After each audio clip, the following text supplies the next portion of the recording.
Hi guys! Gusto ko lang magpasalamat kina Amelinda, dalawang client ang binigay, which is yung sister at asawa niya. At si J. Lord, dalawa lahat. Parang nagtulay-tulay na lang, kaibigan, sa kaibigan, tapos nagpapasahan. At si Ems naman, isa, kakatuwa lang. At na-amaze talaga ako sa ginawa niyo. Grabe, sobrang hanga ako sa ginawa niyo na i-refer ako. Well, honestly, hindi ko ito in-expect na maging ganito ka satisfied kayo sa mga hula ko. At salamat talaga. Ang babait nyo. Kaya bilang client, um, gusto kong bigyan kayo at bagay na bagay sa inyo to ang 5-star na rating, okay?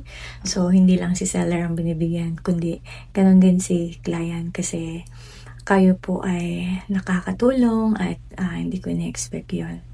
So, maring sa iba dito, no, hindi ko lang maalala. Pwede kayong magpaalala sa akin kasi sa dami ko ng customer. Okay?